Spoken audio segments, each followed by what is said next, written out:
Good morning, ma'am. Good morning, classmates. We are from Group 1, and our topic for today is the ethical dimension of human existence.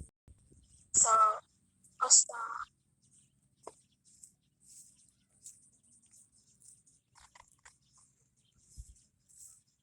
it's the abstraction.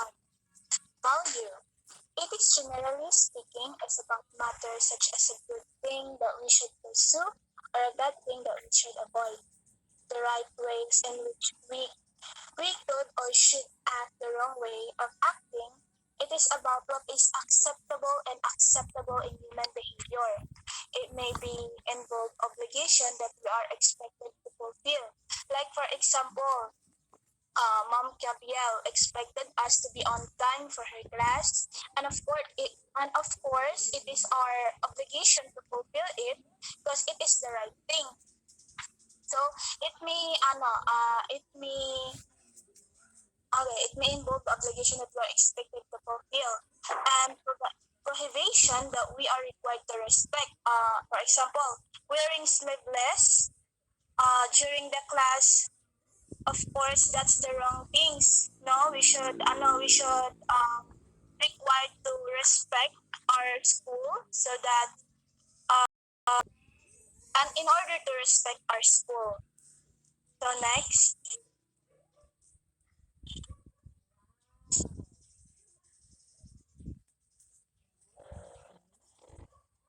So kind of values. Number one is etiquette. Is concerned with right and wrong action, but those which might be considered as not quite brave enough to belong to a discussion of ethics. Like for example, I may think that it is the right to knock politely on someone's door while it is the wrong way to barge into an office. So of course, when you say etiquette, no, if uh if mo atutag office, then we should knock good because that's the right thing. That's the um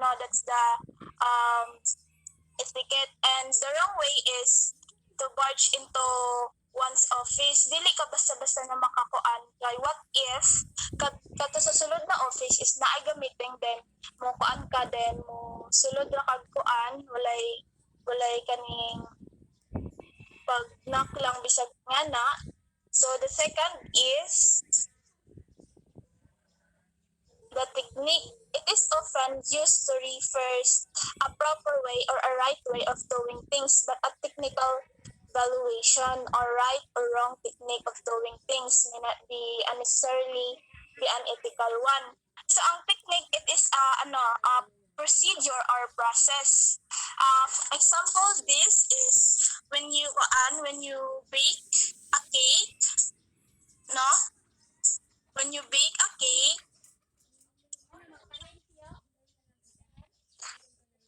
the right things to do is kuan mix the dry ingredient first at sir ang mga liquid ingredients, no? So next ako sta. So we should be particularly the ethics and morals. So we should be careful particularly on the use of the word not when applied to the word moral and ethical, as it can be ambiguous. I'm sorry, ma'am.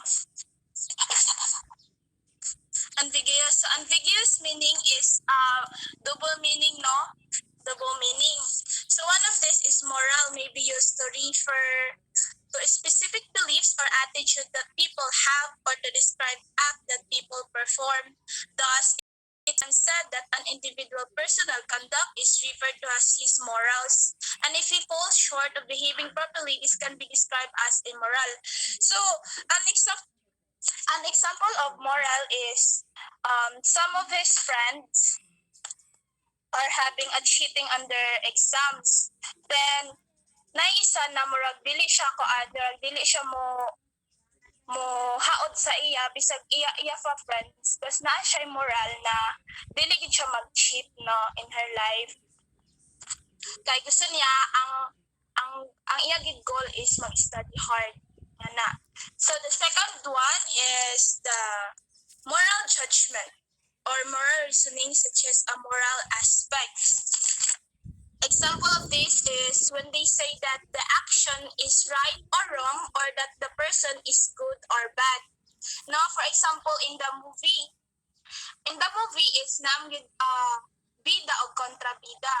So, makalaong kita na ang bida is a good, then ang kontrabida is a bad.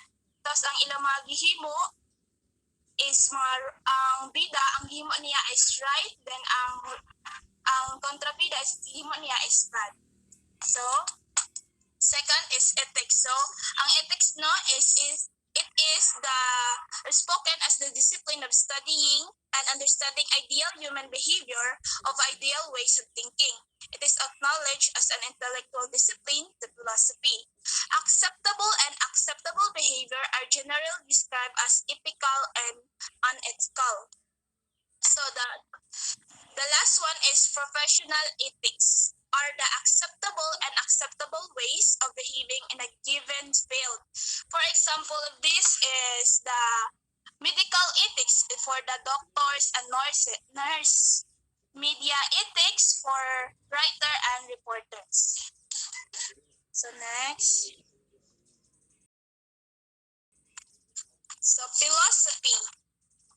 Philosophy is rooted in the Greek word translated to a love of wisdom, remain as the unique discipline that asks significant question that other fields are unable to address. So philosophy is a study of basic ideas about knowledge and the value of things. There are different branches of philosophy correspond to some of this question. The letter A, the letter A is metaphysics, wonder as what constitutes the whole of reality. It is composes everything that exists as well as the nature of existence itself. Like for example, God versus Big Bang Theory. No? So the second one is epistemology. As what is our basis for determining what we know. Investigation of what distinguish justified belief from opinion. Like for example, you forget the password and you want to reset it. A verification code set to confirm the identity of the user. So the verification code is the example of epistemic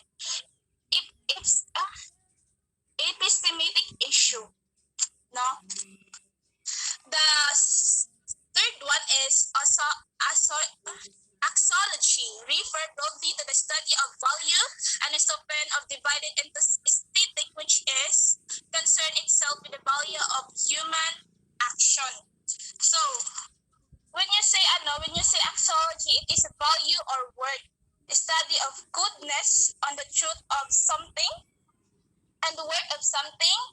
Study the example of this is the Christian and the Jewish religion. No, napay isa ana is ang aesthetic, concern itself with the value of beauty and ethics. It is in terms of which individual work of arts are interpreted and evaluated. So proceed.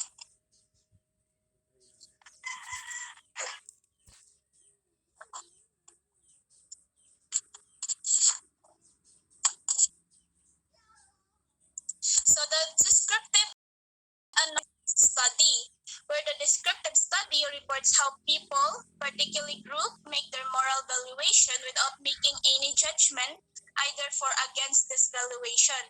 This kind of study is often the work of the social scientist, either a historian studying different moral standard over time, or a sociologist or an anthropologist studying different moral standard across culture. Descriptive study is the studying of people views about moral beliefs. Describe the behavior of people of what moral standard they follow. The example of this is 68% of respondents said that disapprove of administration, no? And the normative is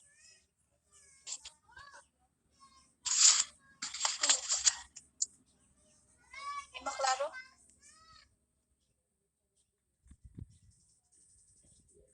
So normative study is often done in philosophy or moral theology. Engage the question, what could or should be considered as the right way of acting? In other words, a normative discussion prescribes what we ought to maintain as our standard or basis for moral evaluation. So, a normative study is a study of what you should or you should not do. For example of this is, giving to charity is good but not ethically mandatory. No? So, proceed na ta. Acosta, proceed.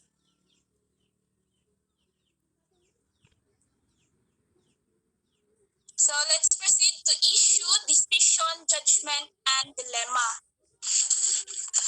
It may be helpful to distinguish a situation that call a moral valuation. It can be called moral issue. Like for example, ito sa my picture, Acosta.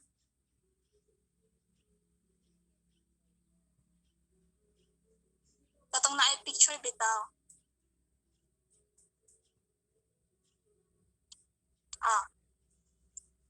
So the example of moral issue is, imagine a situation wherein a person cannot afford a certain item but then possibility present itself for her to steal it.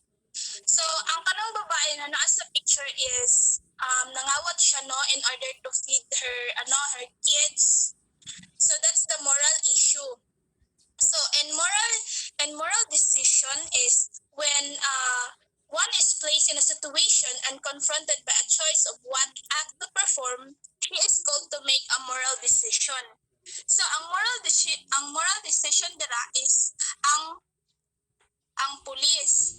So instead na ikulong niya ang kuan, so pagkabalo niya na ang ana ang rason ngano na steal siya, so instead na ikulong siya, gitagaan niya og kaning mga groceries ang babae. That's the moral decision. No? So in sa moral judgment is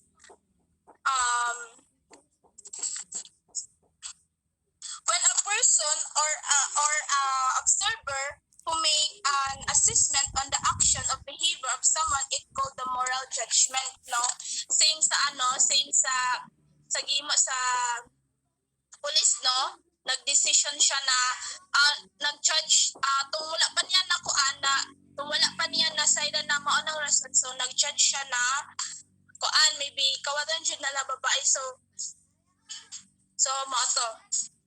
In moral dilemma is going beyond the matter of choosing right over wrong or good over bad and considering instead the more complicated situation wherein one is torn between choosing one of the two goods or choosing between the lesser of the evils. Proceed.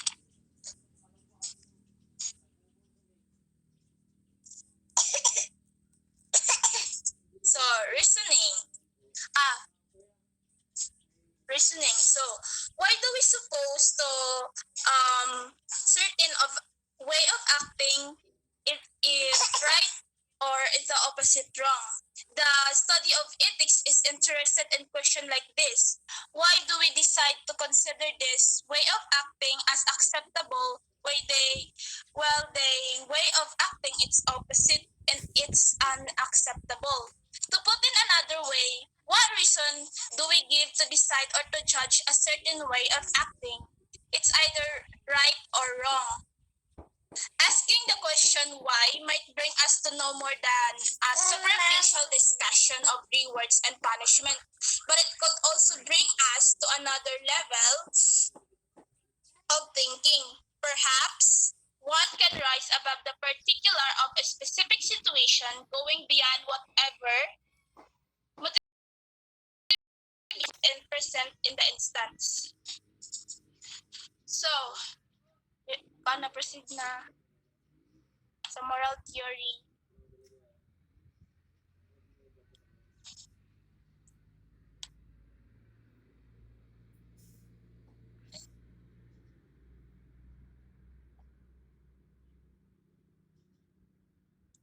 So, moral theory is a systematic attempt to establish validity of maintaining certain moral principles.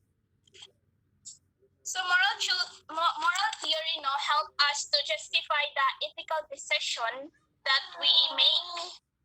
So the last is framework. I mean, the theory is a system of thought or ideas. It can be also as a framework. So the framework it is a theory or interconnected idea at the same time, a structure through which we can evaluate a reason or valuing a certain or decision of judgment. That's all.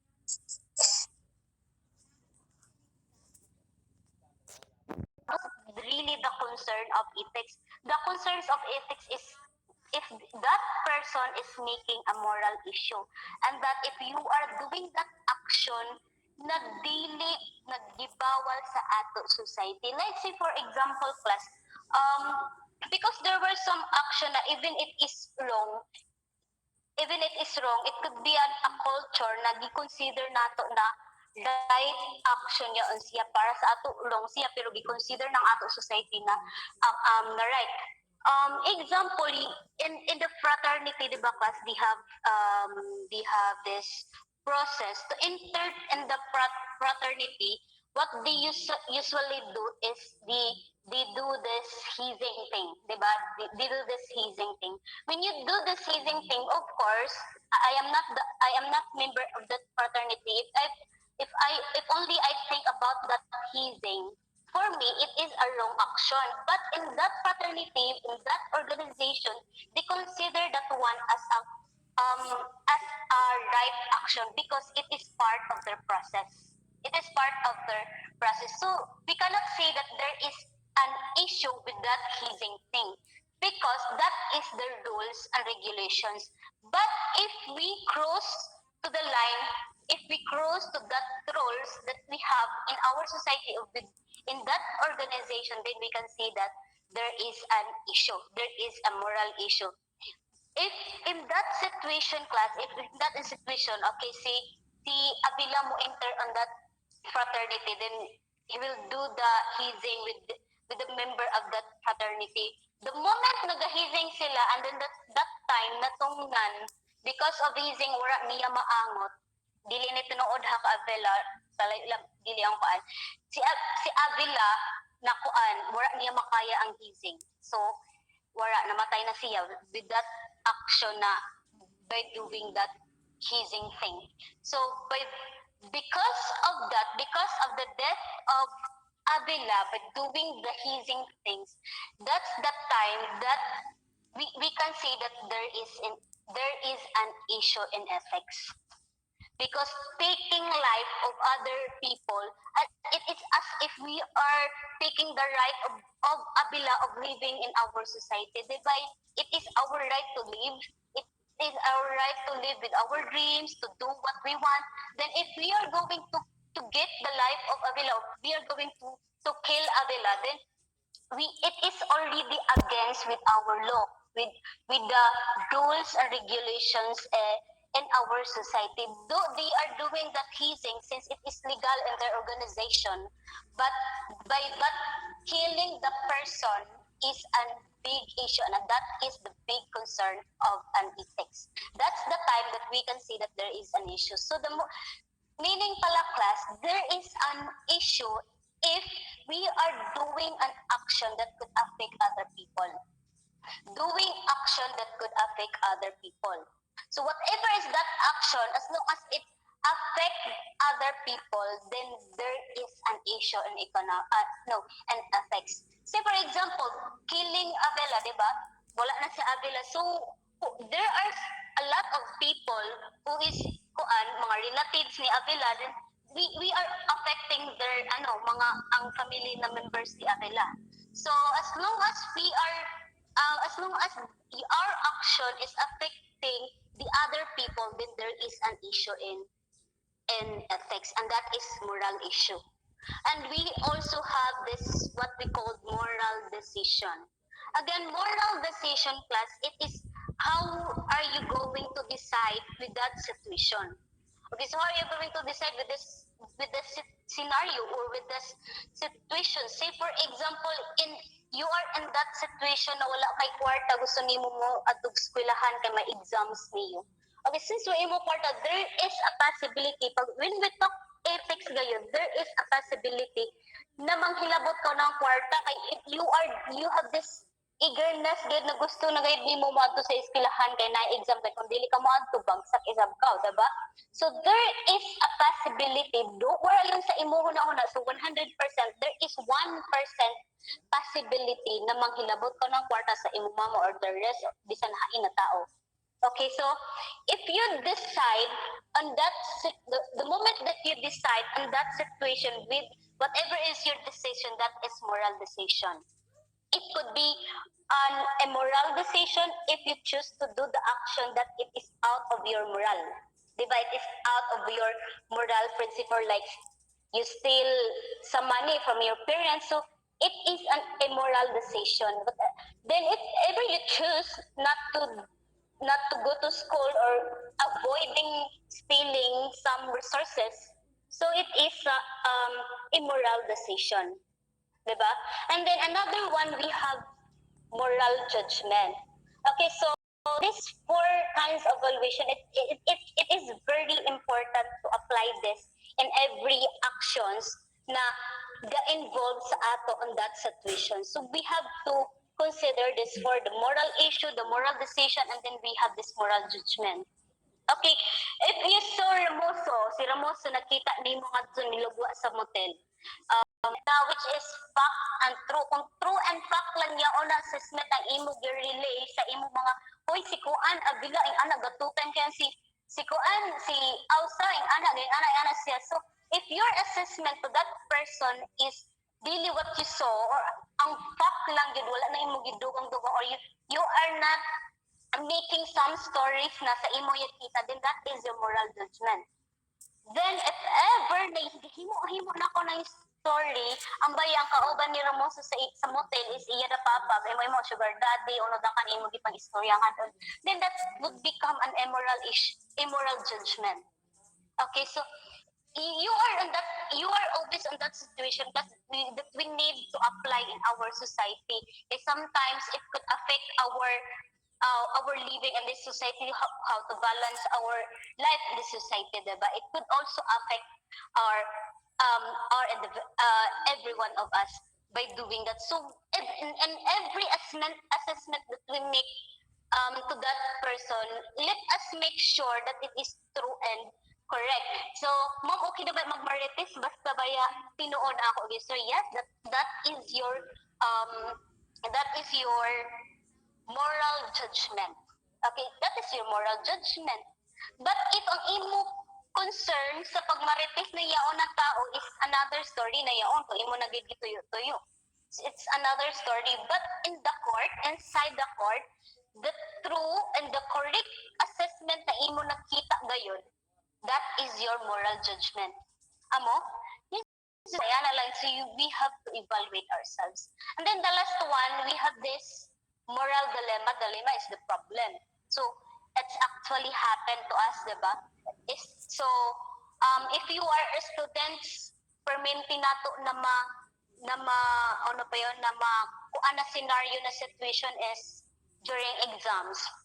Let's say wala ka today is the schedule of your exams, but wala kita ka study. So you make a moral decision na I dili na lang ko mag-exams. Kung dili po ko mag-exam, mabagsak po ko. Pero kung mag-exam ako, bagsag yapon ako, kawala ka study. So in the moral dilemma pala, you are doing an actions, but both decision can affect you as a person. as an individual. It's either your moral principle or your decision. Basta both decision could affect you as a person. Diba like what Labao says a while ago that if you are a mother, of course, the nature of a mother in our society is to take care of her child, o no pa naman nga na. So, as a mother, we are responsible to find work for or to send our children to school, to give food for our child. And of course, we need to cater our children as a mother, diba? Okay, so if ever that you are a single mom, wala kay income, wala kay trabaho, diba? Because that's usually happen in our society. So, pasagdan ba nimo ang imo anak na magutom with that situation? So as a mother, you have to do what best for your children. So bahala o ni imo himuon para lang sa ila na dili magutom. So you have in this scenario, na you are going kailangan pa na ko what if lacking gani kita na resources, even 1% na agad possibility na mahilabot. So from this scenario na I've example, sa example ng ini na scenario class, yes, it's either na bangawat ka para dili magutom ang imo anak or dili ka mangawat pero mamatay sa imo sa imo anak sa kagutom. So laong pa na ko kaganiha, whatever is your motivation, both can affect. Okay, dili ako mangawat pero namatay imo anak sa kagutom. Or mangawat ka para mapakaon ang imo anak kung mabuhi siya.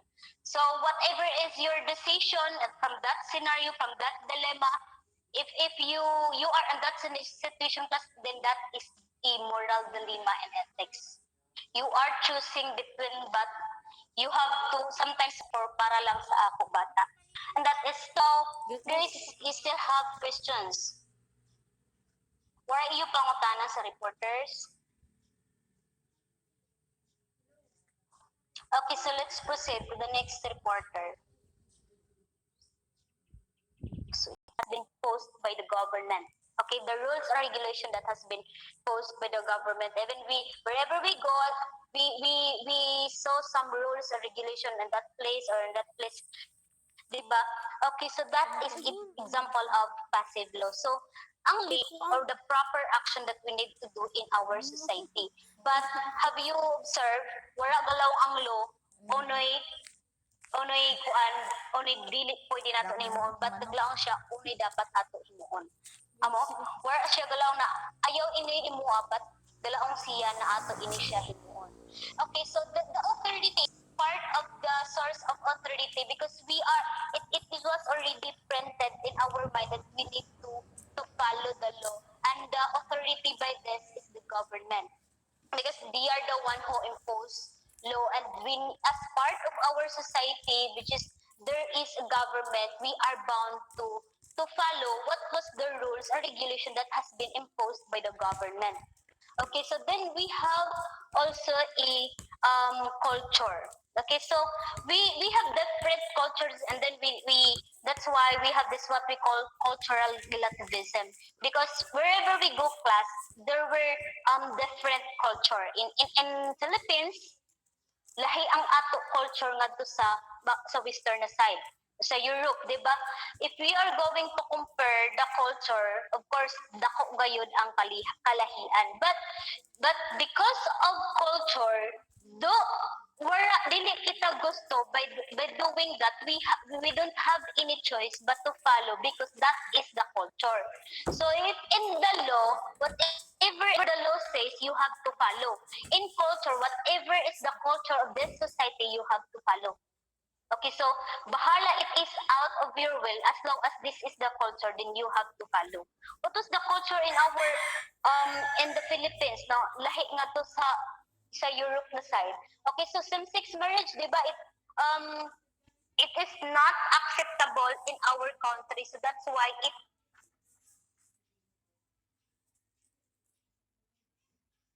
as like say for example the law that government has been posted in our society, we are bound to follow that one because we are part of the society.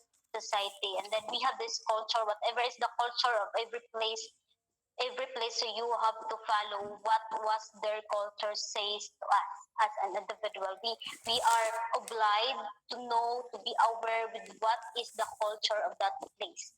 Okay, so that's why we have this what we call cultural relativism class.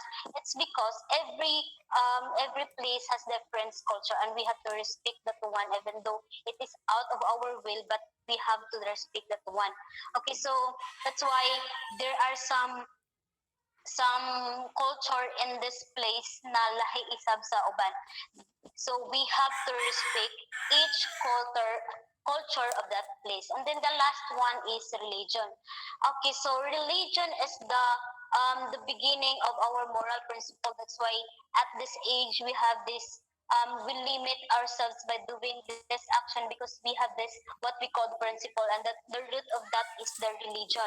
Okay, so as what it is one of the authority, it's because we let our religion, we let our God to to to and ano pa yun, to limit our actions.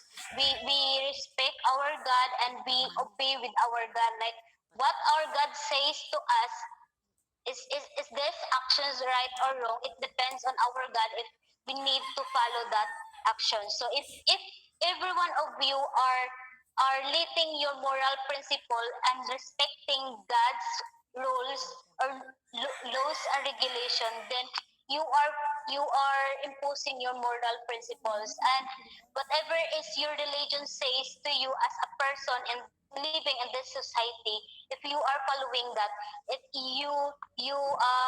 ato gihimo na ang religion is one of the authority, diba? But I think in the Philippines we really think that religion is one of the authority because we really think that God is above all. Diba? Even the government, even what was is your culture, the most important thing is the God, the laws of our God, like the Ten Commandments. We are aware with that. I think all of us are aware with the Ten Commandments that not to do fornication, adultery. That's it. It is part of the religion, and then it is one of the it is the law um that God wants us to avoid, diba? That God wants us to follow because it is one of the authority. We think that it is really one of the authority because we think that God is above all. We really respect what was the laws and the rules and regulations of our God. That's why we have divine command theory. Whatever is the command of our God, we always follow that one because we respect our God, and we really think that we have this different doctrine in religion, but we only worship one God, and that is Jesus Christ, di ba? So whatever our God command to us, so as His we have to follow His laws, or what was His commandments. So religion is part of the authority. Without asking why we need to follow why we need to do these actions, but because of this authority, wala na pagduha-duha, gina-follow gid nato the law, the culture, and even the religion. But class, we have this kuan gani na in our society, there is some separation between law and religion. Dapat separate gid yun, and the religion cannot participate with the government, and the government would also not participate with the religion because it could make a conflict, like killing that drug lord. Okay, in our government, judicial killing or sa bana, in our government, the killing that drug lord is correct. Diba? It is correct because if you are a leader, if you are the president of our country, you think like a utilitarian. You have to ano pa yun, to keep safe the people of the public, the people of the society. So you have to protect the young one. That action is okay with our government, diba? But in our religion class, okay, so in our religion, it killing that drug lord is not right action. Okay? Because in the eyes of God, killing someone, get taken the life of someone is a mortal sin. Diba? Dako video na sala if mupatay kita ng tao. That's why dili pwede mag-uban ang religion and ang ato government or ang ato law. Separate gid siya. Even the rules and regulation in our religion lahi gid siya, and even in our government lahi siya. Yes, the religion, the member of the religion, our God can pray for the government, and the government can go to the religion and worship our God. But when it comes to the rules or regulation, when it comes to participation, but these two institutions dapat separate gayud siya. Dili gyud sila pwede mag-apin-apin. Okay? They have different function in our society. And that is one of our culture here in Philippines. Diba? Religion is always separated with our government. If ever na yaon, it could become a conflict. Like, ano pa yon conflict na nahitabo? Sa atongan like, our government want to impose one child policy. Diba? Because the more population, the more people that our government need to cater. So we don't have enough budget for the people of the society. But our religion, what our religion say, go to the world and multiply. So from that lang, ting anak lang, conflict na ang duha. So we cannot unite, dili gid yaw nato pwede mahimo na ang religion and ang ato government is iisa, or ang ato laws of government is iisa. Separate gyud yaon siya.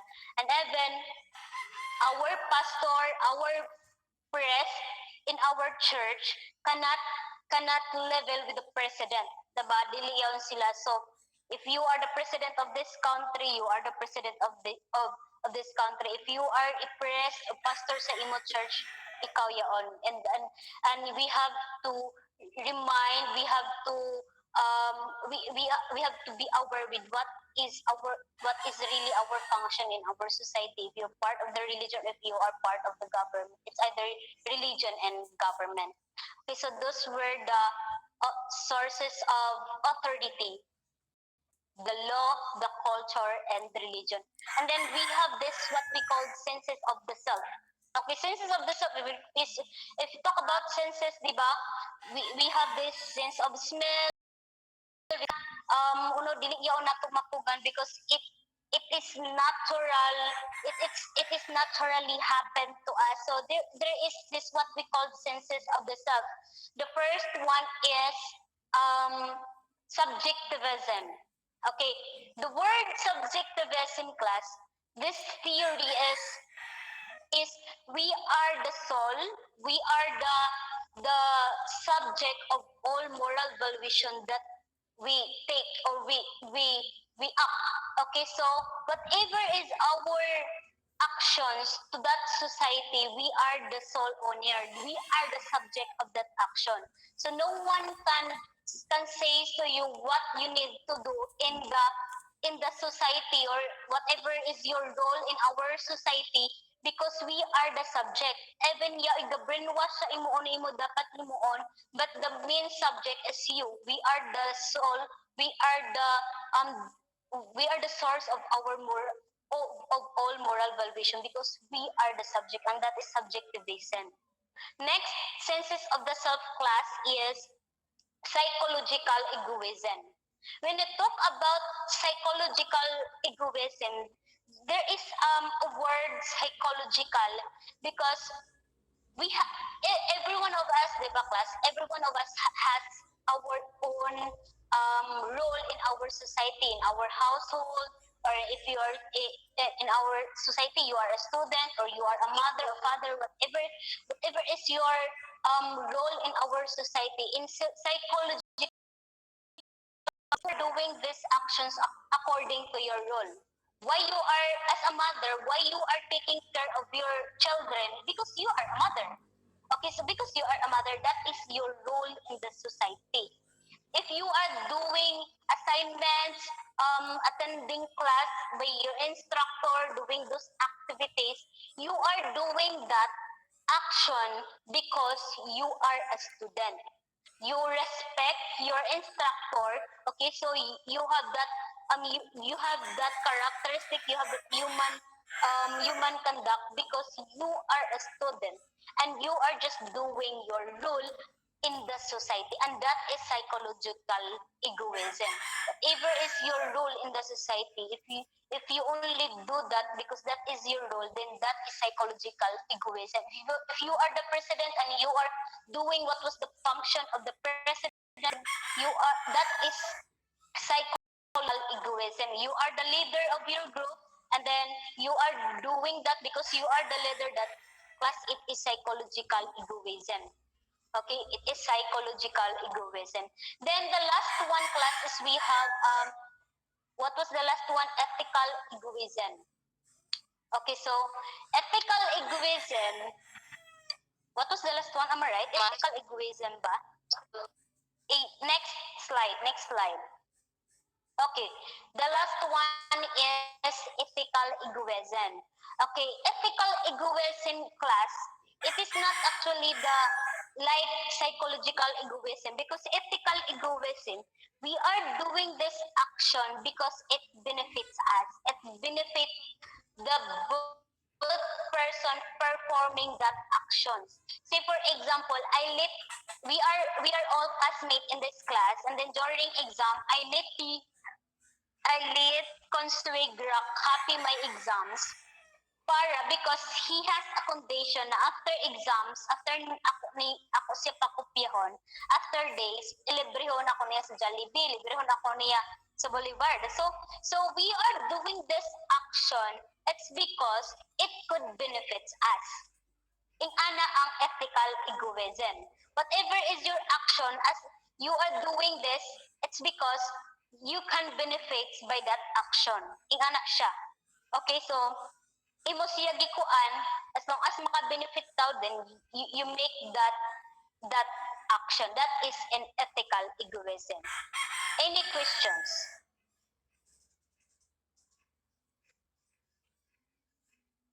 Any questions, class? Yes, Abdan? Done, ma'am. Wara ya sabtan. Si yes kung nasabtan.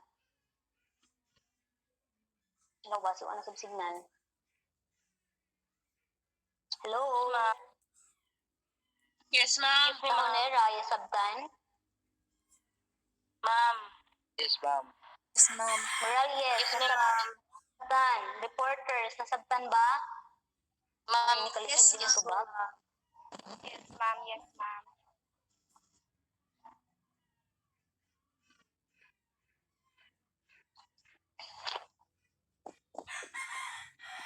Yes, Logronio.